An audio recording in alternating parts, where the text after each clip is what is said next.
Yeah, wow, man, we've got a big one for you guys today. Welcome back to the channel. Actually intended to share with you, which I already filmed, an inventory walk vlog by your request, but I think what I have for you now is going to be more interesting, informative about current and future marketplace for the Corvette. So stay tuned, because we've got the full unedited interview with Kai Spande, the Bowling Green Assembly plant manager. I want to remind you guys about the channel. Make sure you subscribe to this channel. We got a lot of fun planned for you guys. Coming up Saturday, nothing to do with Corvette. I know you're staying at home. A lot of you are. You're staying strong. This is going to be something for the kids. Just something fun to break away from the norm. This is going to be Reading with Rick on Saturday. Here's the book that we're going to be reading, in case you have it, or you want to pull it up, you want to read along with me. This is going to be a lot of fun. And plus, I'll have for you a printable link of some really cool Corvette coloring pages. That'll be Saturday morning. Then Sunday morning, yes, that is Easter Sunday. So for the kids that are still watching us, and the big kids, I'm talking about you guys, as you're watching that vlog, you'll also be conducting an Easter egg hunt, and you'll have an opportunity to win this.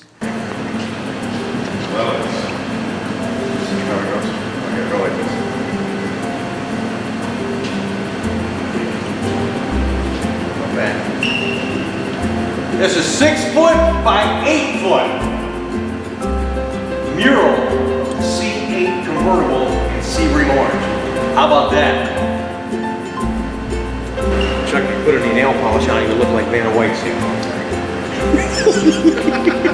Probably gonna need some kind of a special frame to hang this. I don't have the frame, but I have the mural for you. So good luck to you guys. Hope you enjoyed this contest on this Easter 2020. Now that's pretty cool, isn't it? All right, so make sure you are subscribed to the channel and you hit the bell notification so you're eligible, number one, to win the prizes, and you are notified when we do a new upload. So what I have for you today is the complete interview. Thank you, Leslie, at the National Corvette Museum, for putting this together with Kai Spande, the Bowling Green Assembly plant manager.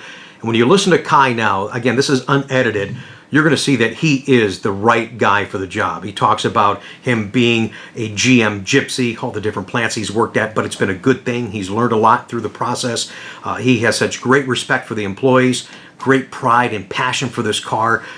Kai is definitely the guy. So in this interview, some of the highlight stuff you're going to hear, he's going to talk about the current situation of the Bowling Green Assembly plant. It is cold right now. There are no cars being produced.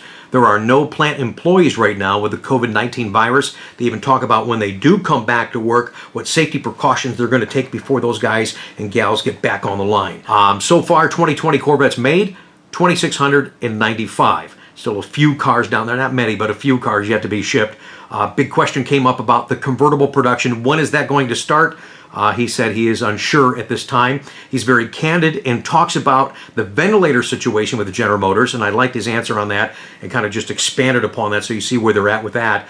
And a lot of the delay right now in production, as far as the whole unit getting back on track, has to do with some of the plants in Mexico. So I don't think that you're going to see, and I think he even alluded to it in the conversation, that you won't see C8 production start back up. We had hoped sometime mid-April, but I think it's going to be early May. So that and a whole lot more, including the second shift capacity and their function for the overall production of the C8 mid-engine Corvette. Again, here it is, unedited, the full interview, Kai Spande, the Bowling Green Assembly plant manager. I would like to introduce you to the Corvette Assembly plant manager. He lives in Bowling Green, Kentucky. And I think it's safe to say he is definitely a car guy. As a Corvette, he is the Corvette Museum Board Chair-elect, and what that means is that he will be chairman of the board in 2 years. He's an incredible and very impressive guy, as we all know. And here is Kai Spande. Hi, Kai. How are you? How's your family? Oh, everybody's doing fine. I've got a daughter who's in college in Michigan. She's back with us now, and a boy who's a senior in high school, actually. So he's unfortunately he's on the list of no prom, no graduation, but we're all doing fine. We're all healthy, and I think that that's the most important thing. Thanks for asking. Yeah, I'm sorry to hear that your son's graduation and prom was. Is it postponed or canceled? Do you think? If we need to reschedule it. I think that they're pretty much going to be canceled, unfortunately. So that's okay. I mean, I think that given these times, the resiliency of human beings in general is really kind of tested, and we'll all look back in a few years and we'll remember the good points, and we'll hopefully forget all the tough situations that we have to deal with. So we'll be okay. Yeah. Well, I wanted to ask, and I don't know if if you don't want to answer, that's okay. But are your employees okay? Yeah, so I'm actually at the factory right now. It's 2:00 in the afternoon, and I'm kind of winding my day down. We only have really a handful of people. I've got 3 trades people here that are just making sure that we're watching over the plant from a safety standpoint and monitoring all of our systems. But for all intents and purposes, the plant is cold. If you walked out into the facility, very few lights and very few people, just a few very critical staff members are here. And the main focus of what we're doing right now is we're making all of our plans for when we can restart. And there's a lot of safety precautions, et cetera, that we're working the logistics out. But as of this point, nobody directly on the Bowling Green team has contracted the COVID-19 as far as I'm aware, and that's really good news. That is wonderful news to hear. Well, we know that we hear a lot about the Corvettes through you, but I don't know, how much of you personally that we know about. Can you share some of that? Sure. I'm open for any questions. Leslie, I appreciate you kind of giving the disclaimer that I'm obligated not to talk about any future programs, et cetera, that are going on in the company. Those are kept pretty secret. But you're asking a little bit about myself, and I've worked for GM now for, it's hard to believe, it's almost 29 years. I was born in Southern California. My father was teaching in Redondo Beach, if you know where that is, and yeah, sorry. Well, yeah, and then at a young age moved to Coos Bay, Oregon for a few years, and then moved back to Iowa. Both my parents grew up in southern Minnesota in kind of rural areas, and for the most part then grew up in Iowa. So I'm right in the heart of the United States. And as I got through high school and through college, spent time working at John Deere, and then had a chance to come and work for General Motors. And I did that in Michigan, and then got relocated to Ohio, and then had a chance to study abroad. So I went to Japan for a year, worked for a Japanese company, came back and worked in our factory there, and worked in, then moved to New York, came back to Ohio, and then up to Michigan in a number of different locations, and in a number of different facilities, engine plants, components plants, casting plants, and then before coming to Bowling Green, I was assigned to run the powertrain development labs in Germany for our Opel division there, and basically I ran all the dynamometer and chassis and pre-production, all the new engine and transmission stuff in both Germany and Italy. So I had a chance to do that. And then one day I got a call asking from my mentor saying, hey, I know it would mean cutting your time in Germany and Europe short by a year, but would you like to come back to the U.S. and take the role as the plant manager of the Corvette plant? And as the story goes, I jumped at the opportunity. It was Friday evening in Germany, 6 hours ahead of Michigan time anyway, and I said yes and hung up the phone with him, and my friend and his kids were with us. We were having a little barbecue. I high-fived my friend who actually works for Boeing, Leslie, and who was living in Germany as a supplier rep, and then I thought to myself, I better call my wife and make sure that she's okay with it. But my passion for the car kind of got in front of myself. She was okay, and we had already talked about coming back, and so that's how I landed in the Corvette assembly plant. But it's, I tell this story, and it's true. I truly have a passion for Corvettes. It was the first car I bought after working for GM, it wasn't a new one, but it was a used 78 Silver Anniversary, which then led to a 65 convertible big block that I completely restored. I love working on cars. And I've had a 69, a 99, a whole bunch of new ones now that I have this roll. And just most recently purchased a 66 big block coupe, which is a Bloomington Gold car, really absolutely beautiful car. And my boy and I'm trying to keep that passion going. He loves cars too, and he and I are in the process of restoring a 73 convertible that I found. And secret is out if I tell everybody here, but we're working on it with the goal to give it to him for his graduation present and take to prom with his girlfriend, although those plans will change. But nonetheless, we're making memories like crazy working on that car. Getting him greasy too. I like having somebody that can do some of that work for me. Those are going to be such extra special memories in the future for you and your son, especially. It's so wonderful to hear that you have been working together on this, and of course, the Corvettes. So I'm glad you brought up Germany, because I thought I recall you had moved from Germany to Bowling Green, and so that was with the Opel division. Yeah, it was. Yes, it was in the Opel headquarters. However, the powertrain operations that I was working for, they go across all brands. So at the time, we had two powertrain development facilities, one in Europe and then one in Pontiac, Michigan.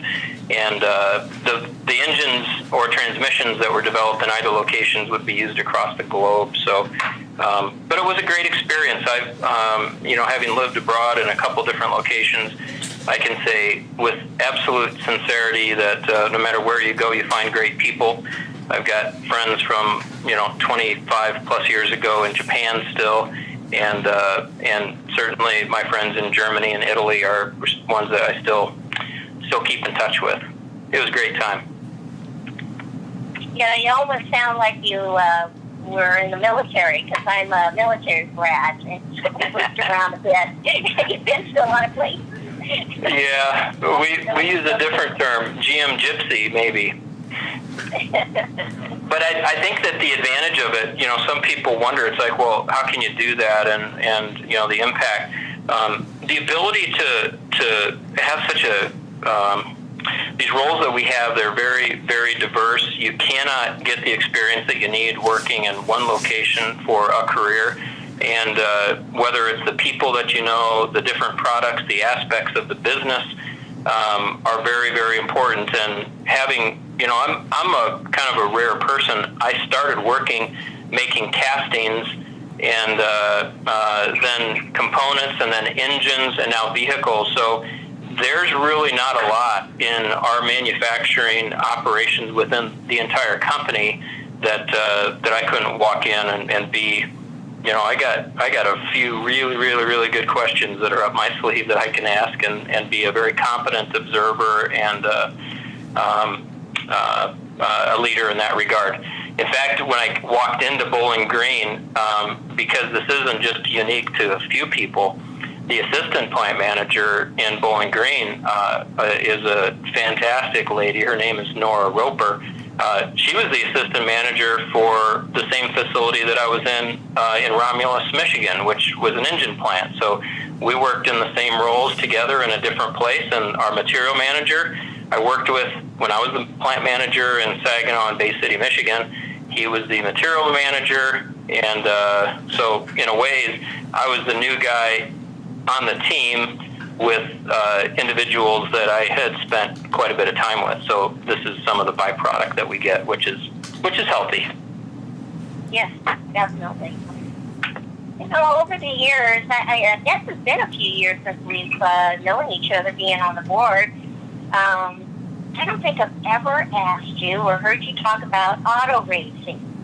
Have you been a fan of auto racing? Do you follow Corvette racing teams? Have you been to a live race even?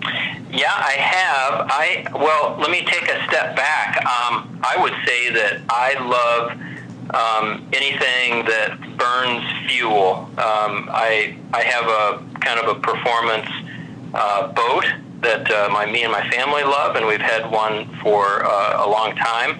A newer one since I've got back from Germany. If you grow up in the upper part of the Midwest or maybe out west, snowmobiling is fun. My family and I enjoy that. I love the thrill of participating in those things, and the racing aspect is also something that I enjoy.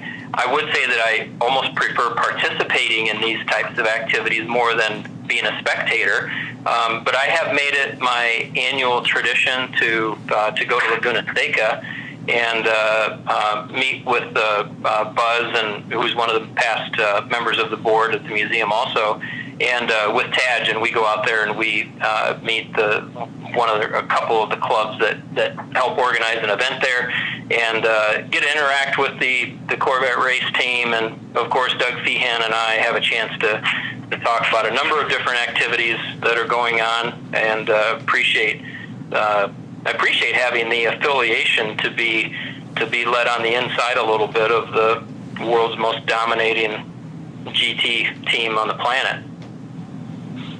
So true, yeah. Ed and I are huge fans as well, and of course we love Laguna Seca. It's one of our favorite tracks here in the States, and I used to do timing and scoring there for pro racing and SOCA club racing. It's a fantastic place. I mean, Pierce Point, I forget what the new name is, but back in the day, we used to go there as well. But that corkscrew is extra special, I have to say. Yeah, absolutely. So, I haven't driven a C8. I haven't been in one that was actually running, but I'm so anxious to do that. Hopefully, the next time I'm out in, at the museum and the track is open, I definitely want to try one. But in the early 90s, I did some autocross and drag racing with my C4. And I still remember the sound. I mean, I call it the zone, when you're autocrossing and you start hearing this whooshing, this wonderful whooshing sound. I don't know if I'm making any sense or it was just me, but, I'm just curious how that would be in a C8, although I won't be racing in a C8. That's just a little bit to be honest. Yeah. I've had a couple opportunities to take one of the new cars out on the track at the NCM. One was for an event where we had some politicians that came into town, and we gave them access to take the cars at a little bit of a leisurely pace around the track. And then when they left, myself and a few of the staff, we took a little bit more of a spirited approach around the track. And I've been out to Spring Mountain, and like I said, if you can manage a snowmobile around a trail that doesn't have yellow lines, and penalty for failure is usually a tree or another machine, you kind of find your way, and I truly enjoy that experience. And then I had another one where there was a documentary with Discovery Channel that we did some filming over there, and I refer to myself as a stunt double. Nobody will know that it was me driving this blue C8, but I had to for some legal reasons, and afterwards had a chance to take some a little bit hotter laps. But having now driven a C8 for 7 months or more, I've logged over 14,000 miles in almost every imaginable situation, because it is my daily driver. I had a coupe, the Rapid Blue Coupe, which is kind of that light blue coupe, and now I'm driving an orange convertible, and they are bright colors, and I intentionally selected those two colors because I wanted to be the person that would help welcome a new demographic. While my son is 17, he's never going to be able to afford a Corvette in the near future, a new one. I wanted to make sure that people saw me in this car and had a chance to interact with the younger people, because this is what we were all at one time. We saw that car drive by and it made an impression upon us, and then we fell in love with the car, with the sport, or whatever, and it gives you a chance for a little bit of a lifestyle. So hopefully I've hit a couple of those people. And a lot of conversations at gas stations, I tell people, they always ask, well, what don't you like about the car? And I said, well, it takes sometimes up to 45 minutes to fill it with fuel. And they look at me with a puzzled look. And they say, well, why would it take so long? And then I just smile at them and say, because people are asking me questions like yourself. And then I chuckle a little bit, and we'll have a little bit of a laugh. And but that's part of why the car's so great, is because so many people just love the car, and it gives us as individuals a chance to make relationships with other people, which you might not normally do. You know, that's really cool. I love it. Absolutely. I know over the years I've been, at the gas station too. People asking, or making the first comment is that, well, I bet you're at the gas station a lot because it sucks up the fuel. And I said, actually, I get great gas mileage. I mean, the faster I go, it seems like the better I get, the miles. So I imagine, similar, is a similar type of fuel consumption in the C8? Yeah, the car that I'm driving, there was one point when I had not reset. I intentionally don't reset the, one of the fuel reminders, like the trip fuel measurement. So I'm capturing all aspects of my driving, and I have a little bit of a, let's just say, spirited approach to driving, all within the bounds of legal limits. However, you'll average in the low to mid 20s, and if you are cruising just on the highway for a period of time, you can see 26, 27, 28 miles per gallon pretty consistently. You can turn it to 2.8 miles to the gallon on a track, I'm sure, but nonetheless, it's fantastic. I mean, where else can you get such a acceleration rate, top speed, handling that's off the chart, and something that gets probably better fuel economy than whoever would make a comment like that, saying that it's a gas guzzler? It's like, yeah, no, it's a car that has unbelievable bandwidth. It can have unbelievable performance, and it can have unbelievable efficiency. Not, I say fuel economy, I say efficiency, because it's not easy to make a car like this so efficient that it can get such great fuel economy. It's a measurement of great engineering by Taj and the team. You are spot on. And you talk about the younger generation and getting them interested in buying Corvettes. Now, with the C8 and the right-hand drive, you're opening up a bigger market internationally too, right? Yep. So the new car we've shown a right-hand drive version, so that'll be dedicated to a few markets: the UK, Japan, and Australia, and they're anxiously awaiting, because we've never done that before. And I've heard the stories of people that have come to visit from Australia, just as an example. If they want to get a Corvette, number one, they've got to get a used one. They can't legally take a brand new one. So lightly used maybe, and they probably spend $150,000 to get the car. And then once it lands in Australia, unless it's considered like a vintage car, which I'm not sure the exact rule, but it's like 10 or 15 years old, then they can leave it left-hand drive. If not, they have to convert it. And there's companies that do it, but they charge them almost the cost of the car again to convert it over to right-hand drive. And people do it. So to be able to buy a car that's right out of the factory, right-hand drive, and have all of that, all the advantages that go with that, is going to create a new giant market for us, because we all know that people in Australia, they love their horsepower. Very Hey, good. Leslie, this is Dick, right? Yeah. I got my first question. Oh, you have a question. Okay, sorry. Is that okay? Okay. All right. The question's from former board member George Cipro from Connecticut. He's saying hi to all the Corvette family, and here's the question. What VIN number are we at, and when do we expect to start on the convertible production? Good good question, and I don't know the VIN number exactly down to the digit, but we're just under 2,700. So 2,609.95, just under 2,700 have come off the line, and all but a precious few of those have shipped. So that's the answer to the first one. And the answer to the second one is, when does the Corvette convertible production start? That clearly falls into the I can't talk about category. I say jokingly, we've publicly shown that the convertible existed. We debuted it in Florida, November timeframe, I believe, and orders are out there. However, we haven't announced the start of production for the convertible at this point. And I would go on to say that there could be people out there that are asking the question because they have a convertible on order. We're really, really anxious to get back and running, and then we're going to have to figure out how all that's going to work. And obviously, I would say that that timing is a little bit up in the air at this point in time, unfortunately.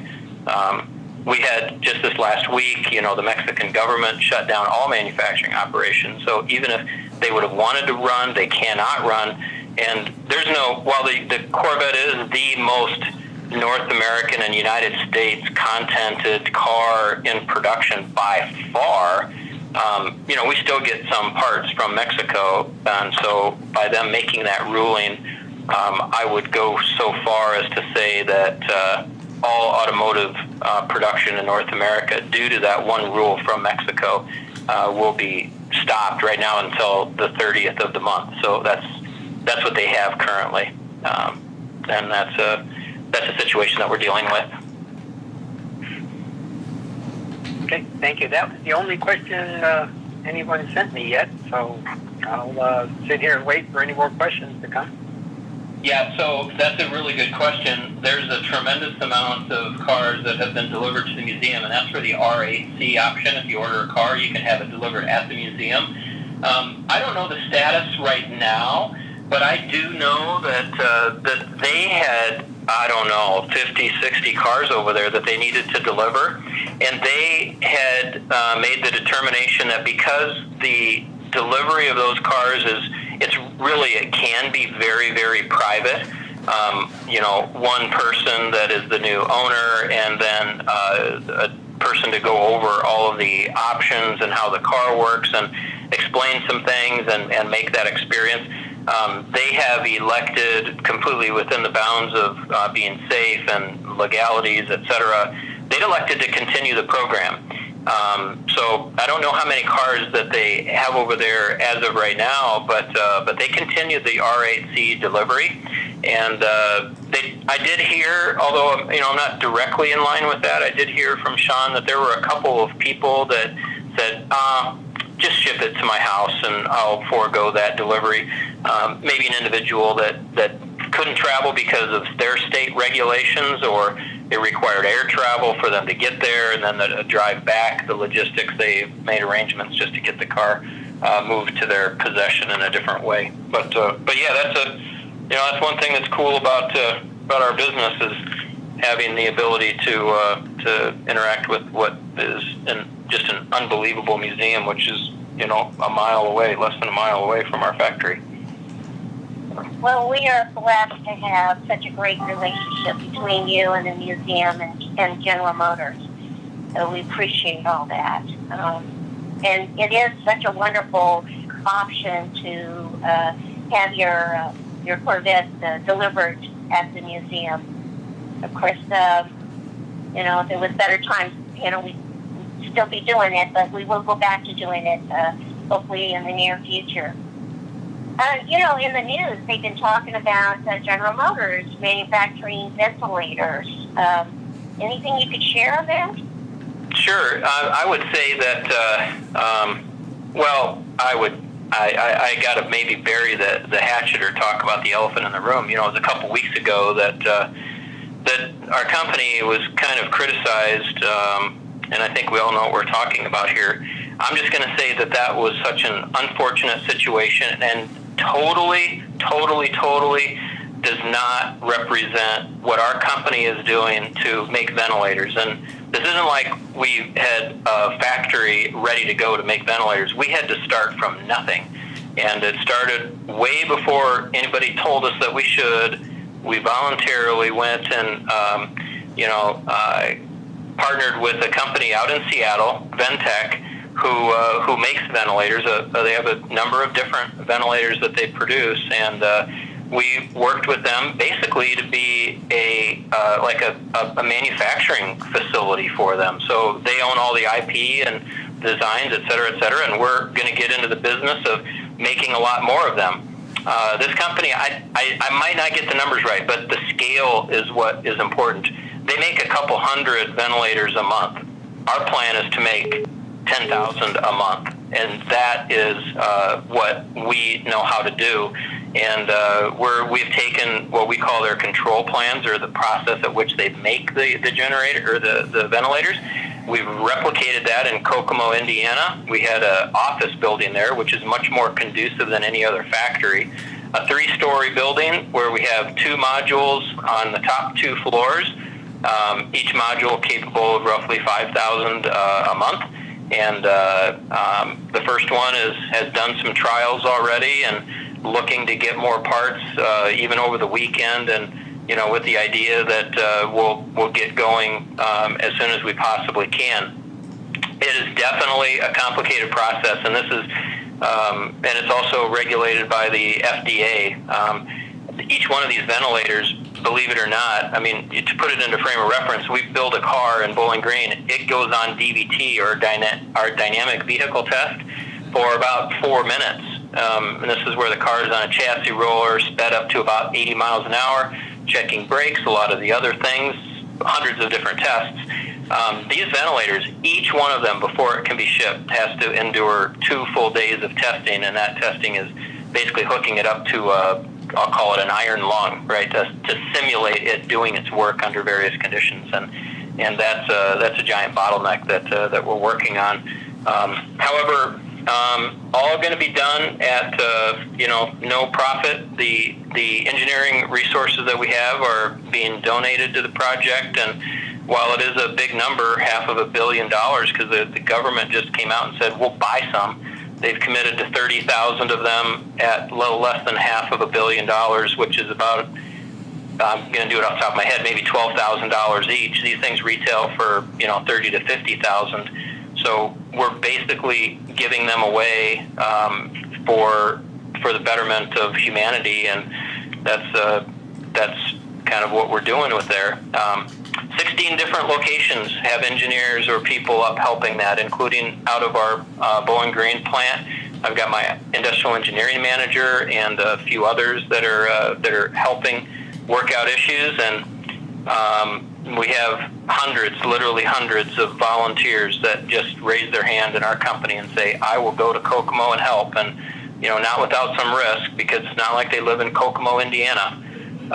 They might be in the Detroit area or from other locations. So it's great, and we're also making surgical masks. So we'll have a plan to make millions of these disposable surgical masks, and we're doing that in one of our Warren facilities up near our headquarters in Warren, Michigan. So we're really doing our part. It's really out of our swim lane, but nonetheless, we can't run our factories given the situation. So we take the time to do something that can be productive. Well, you certainly are, and bless you and your employees and General Motors for doing this for everybody. I wasn't aware of the medical masks. Are these the ones that have the plastic shield or something? No, these are what are referred to as an ASTM-1 surgical mask. So this is kind of the little elastic bands that go around your ears, and what you might see people in public places using to protect themselves, or what a doctor would use in a surgical suite. The kind of the lightweight, not cloth, it's more complex than that, but kind of a cloth shield that's designed to not perfectly protect of you. These are designed to help contain anything that you have to yourself. So it helps protect let's just say the environment that when people are in. Somebody coughs and they have one of these on, they're not going to expel the germs that they might have. But Hey, Leslie, I got a few more questions. Oh, wonderful, Jeff.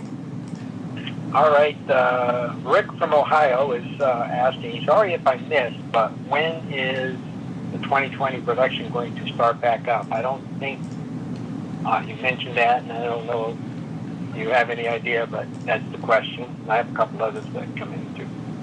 Okay, so let's take that one for Rick.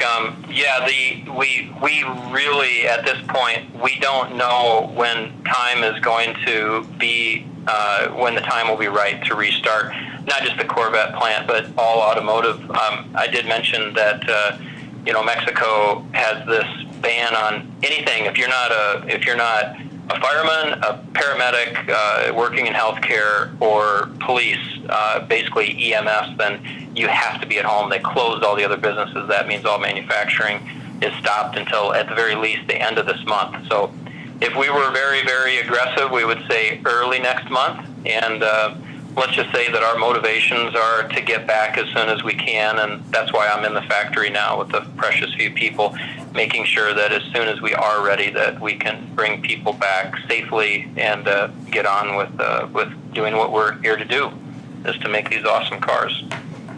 Okay, if I may tack on to the question, so if you get the green light, okay, time to go back. How long would it take you to kind of get to the point of getting the factory functioning like it was before? Is it just instantaneous, or a day, or longer? Well, yeah, not instantaneous, but our, what we would probably target, and there's a tremendous amount of variables, are all the suppliers ready? We have 400 different suppliers that send parts to Bowling Green. And just as an example, an engine is one part number for us, so it's one supplier. It has a lot of complexities. That engine gets parts from, it could be dozens more suppliers. Really, all you need is one of those suppliers to have a problem with their situation, and then everything stops. So there's certainly a lot of complexity. So I can't give you an absolute definitive number. Although if we had everything that we needed, parts-wise, I would say that we would probably have some cars off the first day. But we're going to take a very, very structured approach to retraining our employees. This doesn't mean that we are teaching them new jobs. We're going to take the time to refresh their training. We're going to take the time to make sure that from a health standpoint that they're good and that we have questions answered. And really, I guess you would say, get ourselves ready so that when we kind of turn the line on and we start running, that we know people's minds are in the right place, and we need to give them the confidence that we've prepared correctly, and that's the only way that you can have a chance of productivity and also quality, and first and foremost, safety for our employees. Well, it'd be fun, but I'm not suggesting this, but it'd be fun if you had a little badge of honor, a little sticker somewhere, that survived coronavirus or something, so that you knew that it was during the period of, what we're going through. But anyway, so Dick, what's the next question? Yep. Next question is from Boyd Kurt. I'm not sure. Again, this is one, has the new yellow been made yet? The Accelerate yellow? Yeah, I guess so. Yes, those have been made, and there's a number of them that are out there. In fact, I mentioned Nora Roper, the assistant manager here. She's driving a convertible also, which is Accelerate yellow. Yep. So we're now, not all colors have been produced and released. However, we have the ability to make all of those, and I think that the last color, the maroon color that we have, that was one that was coming out just the week that we shut down. But all the colors are going to be rolled out in very short order. Okay. And the next question is from George again. He's saying, hi, are all the Corvette plant employees being paid? So the answer is it's not maybe a yes or no question. I'll start with the hourly people. The hourly people, we have put them on a layoff status, and with that they receive money from the company and some from the state, which totals, it's about 73-74% of their normal intake. So it's absolutely a challenge, and this is not just the Corvette assembly people, this is across the corporation. And then from a salary standpoint, we were all, I would say, asked or expected to, or mandated, whichever one you might pick, to have either a deferred compensation or a reduction in pay from a temporary standpoint. So the thing that people sometimes don't understand, or maybe easily understood yet hadn't really thought of it, we stopped this giant machine that we have making cars, and our revenue immediately stops, and we are doing everything that we can to slow down the spend. So projects inside the plant, there's no activity going on. We're really doing everything that we can to make sure that we can conserve cash and be ready to restart. Okay, and I have one question because I participated in it. I know in last 2 weeks ago, John mentioned that they might be opening up the factory tours again after around the bash time, I guess at the end of May. And my question would be, how long after that would you be allowing the buyer's tours where people can come and watch their car being assembled to start back up? Yeah, I think that those would be all around the same time frame. Probably the bigger question that we would have is from a shelter in place, or whatever the terminology is used in the state that you might reside in, what will be allowed. So specifically in Kentucky and in many other states, they have these terms of a customer-facing businesses can't exist, and so this may qualify for one of those. The one thing that I would say is an absolute fundamental is that we are here to make cars. We're also here to support the enthusiasts, and that includes people buying the vehicles. I have a predisposition to find ways to get people in our plant so that they can experience the building of their car, or just seeing cars being built. I've often refer to this as a symbiotic relationship. Our employees get a lot out of having people come to visit. So this isn't just what people see their car being built. When our employees see the excitement of people that are receiving our product, it makes them better. So our customers are better off, our employees are better off. We have a sense of pride, which you normally can't get when you're making a widget in Keokuk, Iowa. So my motivation is very clear. We'll get people in here as soon as we possibly can, and when we can do it safely. The gloves are off. We had to close the plant, but now we all know why. It was because we're working on the new car. They were on the line. I couldn't let people see them. We'll let people in here. We're motivated to do that. So what else should we talk about, Ty? Well, we talked a little bit about what's going on, and I guess I would take the opportunity if somebody said, well, what do you think about when you're the plant manager of the Corvette assembly plant? It's, I'm really looking for feedback about the car and how we're doing, and there's always opportunities for us to improve, without a doubt. That's part of life. That's part of what we do.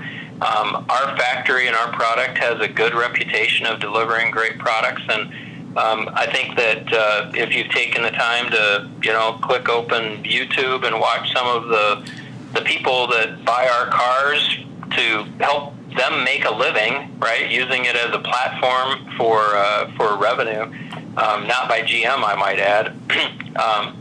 I'm just so proud of the fact that, I give Taj and the team unbelievable credit for the design and engineering of an absolutely phenomenal car. And I would also say that I'm very proud of the people in Bowling Green. Hourly salary doesn't matter. We all contribute to what is now being referred to as, the car that's making a lot of our competition so very, very nervous. And that gives me personally a lot of pride in the people that are here. So the cars are being so very well received, and it's a fantastic feeling. I really, the ugliest thing for somebody who works in manufacturing, it's an ugly thing when factories aren't working, and we've had our challenges, and I'm just ready to get back up and run, make cars. Okay, got a bunch more We're all proud of questions. you guys too, definitely. I'm sorry, Dick, is that you? Yep, I got a bunch more questions. All right. Okay, do you have any suppliers that are getting into financial difficulties that may require GM to stay alive? It's from Paul Morano. Oh, Paul, hello, how are you doing? I know Paul. Thank you. Yeah, that's a very good question, and it's probably is American English for it is. It's too early to tell, but I would just say that those stressors are going to be out there. It's going to be tough for our suppliers. It's going to be tough for us. It's going to be tough for your local restaurants. It's going to be tough for every business. It's not a recession descriptor for our global economy now. It's depression. And I fully expect that our supply base is going to either need some level of assistance or worst case scenario, we got to go find another option. That's a tough situation for us because, we don't share a lot of parts with anybody. Other cars and we have a different kind of supply base. They're very small compared to many others. When you have a carbon fiber manufacturer or the parts that we buy, they're so very, very specialized, and they're not universally used in the automotive industry because of their high-tech nature. So while I can't say, yes, this one and that one, because it depends on how long we have to be out, it's going to be a challenge for us. It certainly will. That was a good question, Paul. Okay, next question is from Andre Johnson. Thanks, Guy. This is very enjoyable. Can you give us an idea of the most popular colors being ordered? The most popular colors being ordered. Well, we don't have all colors out there, but I would say I'm just gonna go a little bit off the cuff, so I might not quite have it right. It's always red, white, and black. These are always maybe not in that order, but black, white, and then going back. This is the perennials for the Corvette brand itself. ZR1 and was a little bit special. There was a high proportion of the orange, the Sebring orange. But I'm going to say that that there's no real surprises in somebody really loving, for example, that Sebring orange and ordering a lot of them. All these cars, they do just look fantastic regardless of the color. So people, as Harlan Charles says, everybody has a favorite color, and I think that we're in the bandwidth of what we've seen with the previous cars.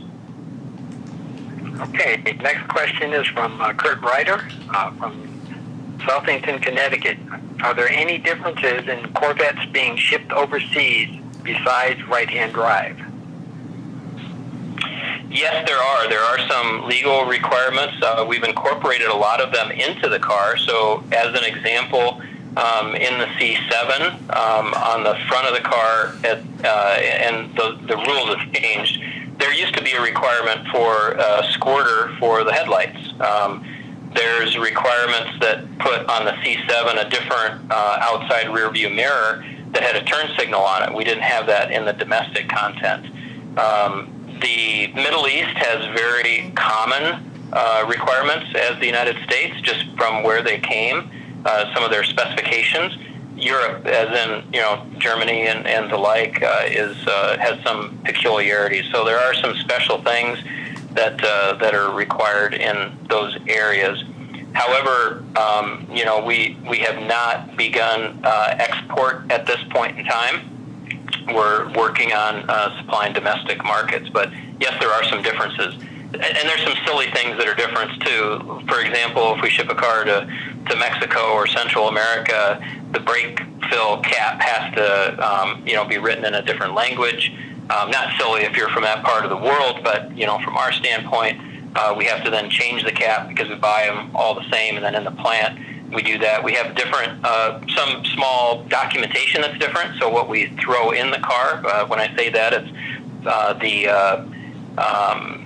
the manuals, etc., in multiple languages, or certain content in the car.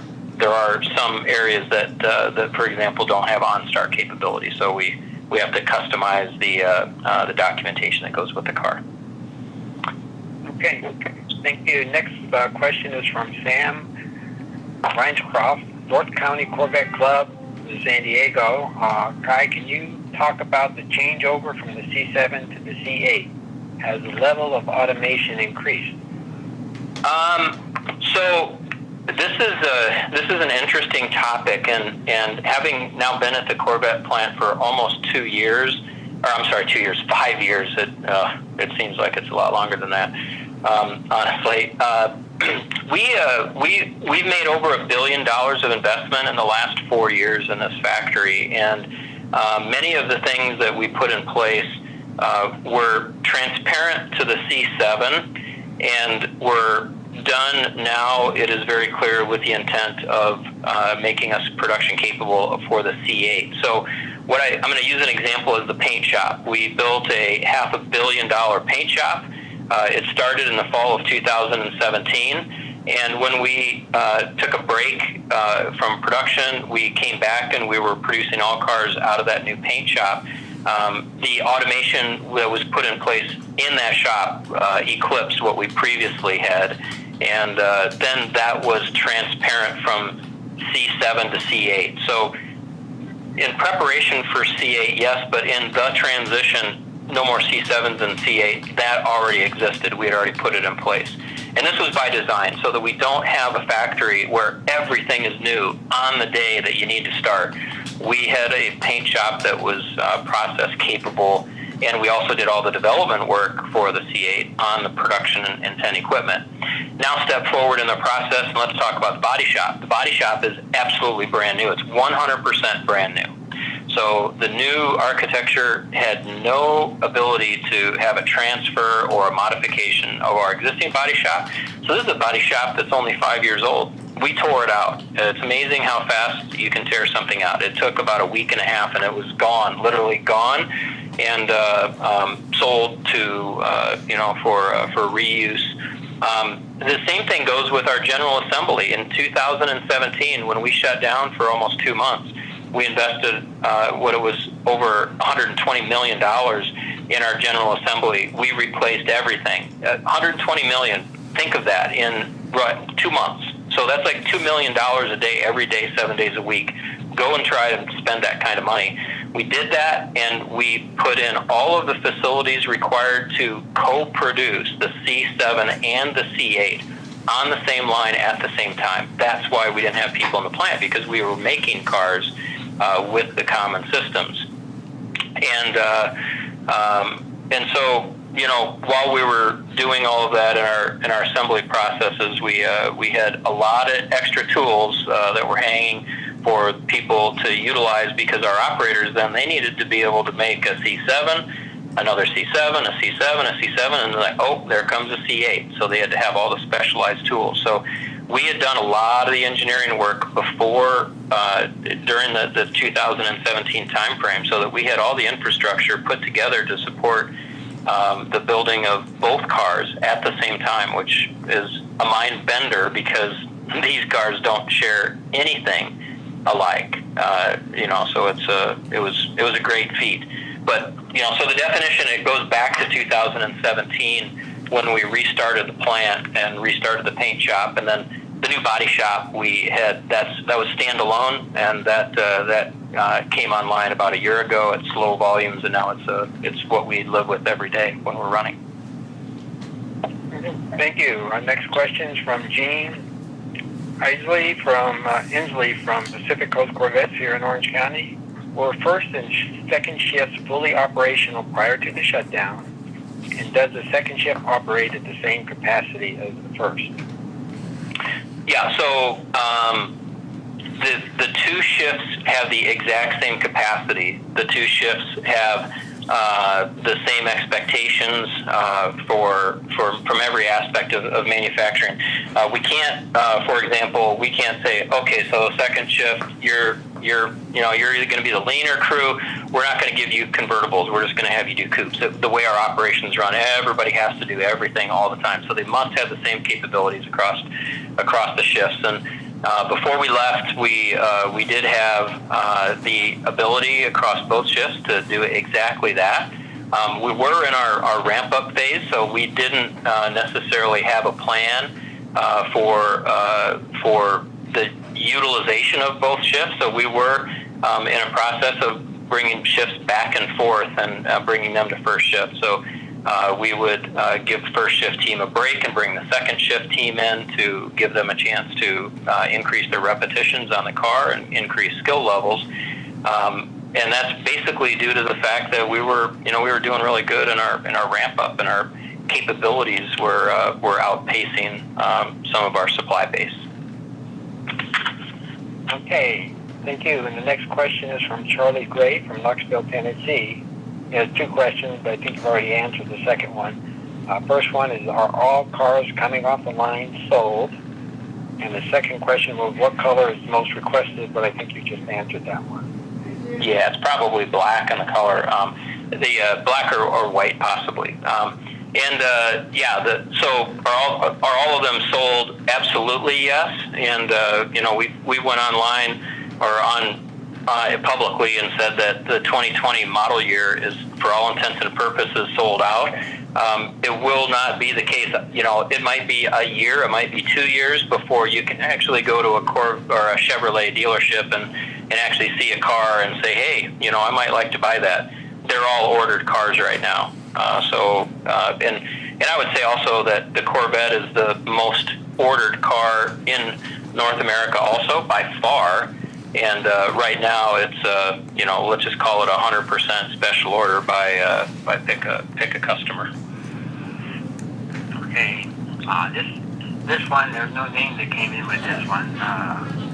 Again, this one has to do with the color. Has torch red been the number one color, as they seem to be everywhere? I guess a lot of people are seeing them. But the other one was also have heard that this downtime is going to be good to help find things that go wrong. Not sure. Well, I think that I understand the nature of the question, and I'll characterize it like this. Our quality team and the program team are poring over any issues that we see out in the field, and we're not waiting to work on potential improvement. So we're not resting.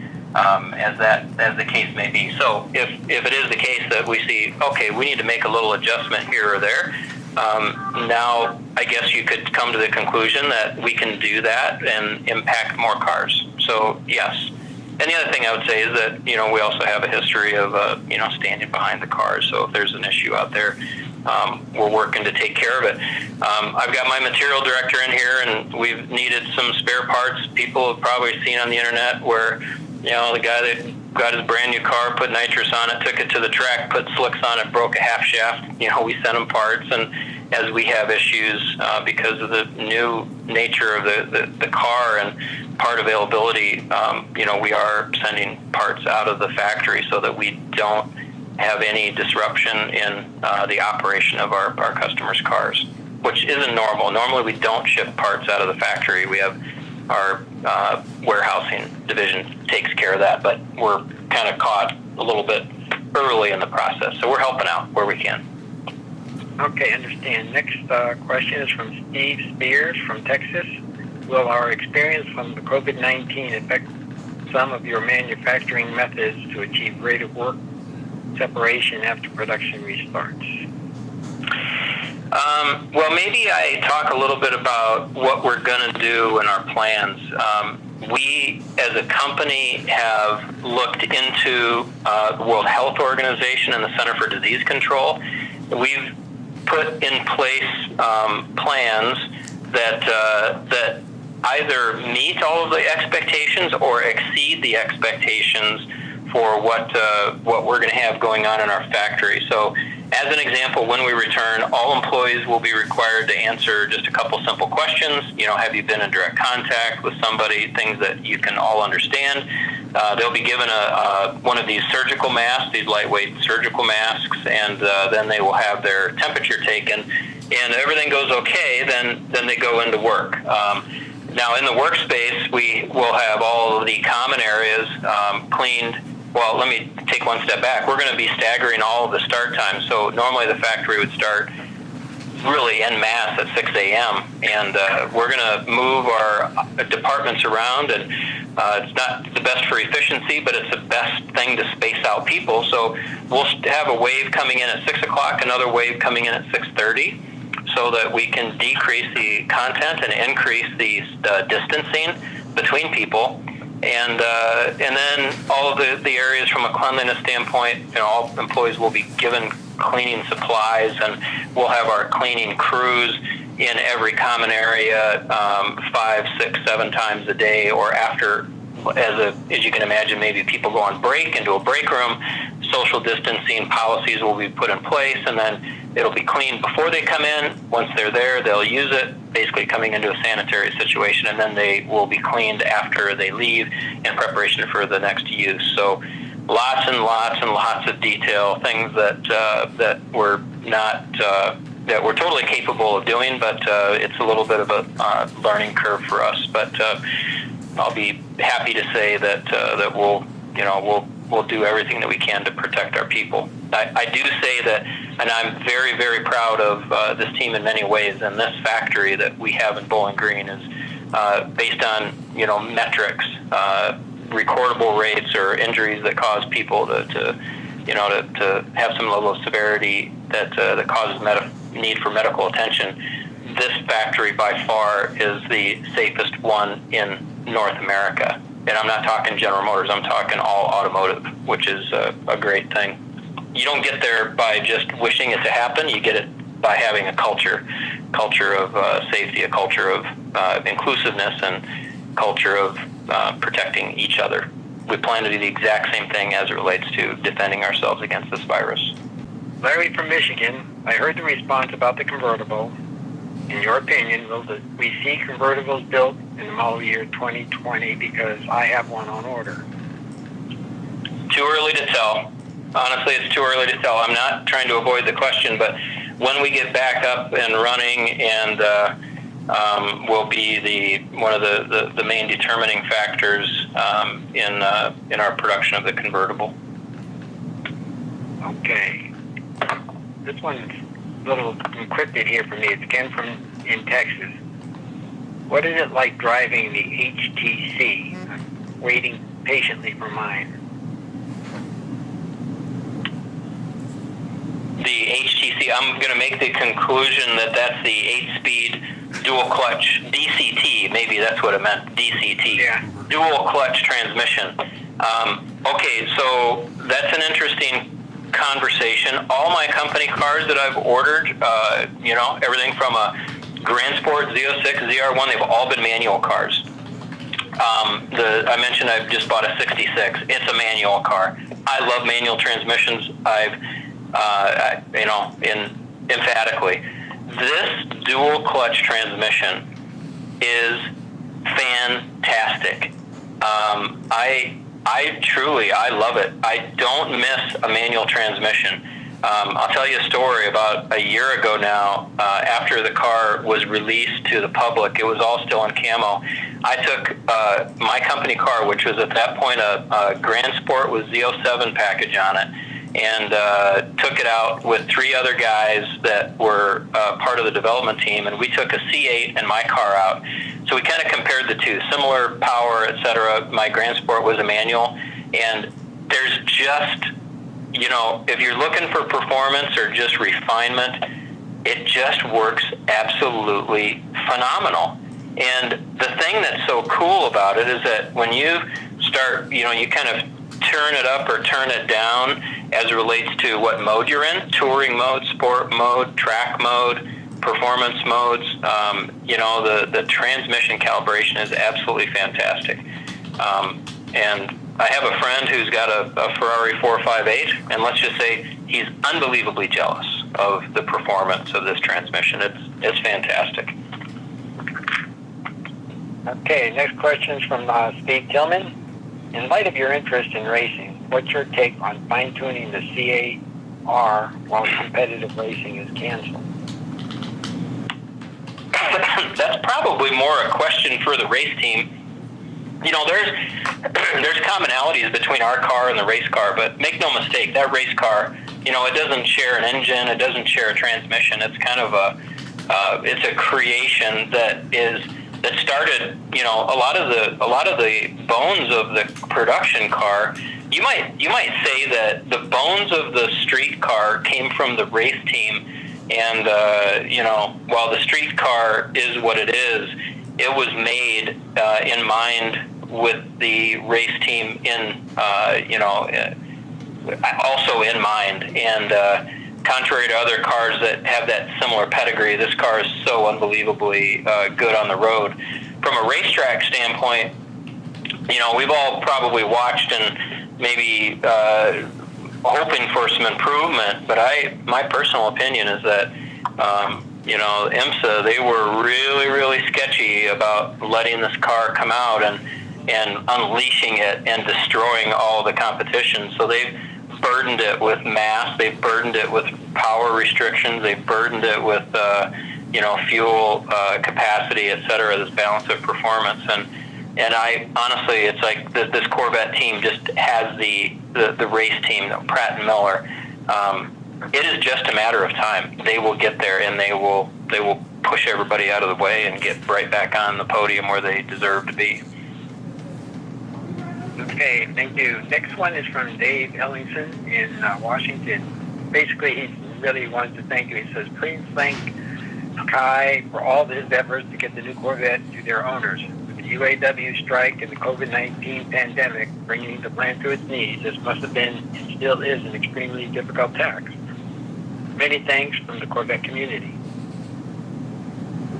Well, thank you for that. You know, when I would say that when Leslie asked, like, oh, could I take the time to do something like this?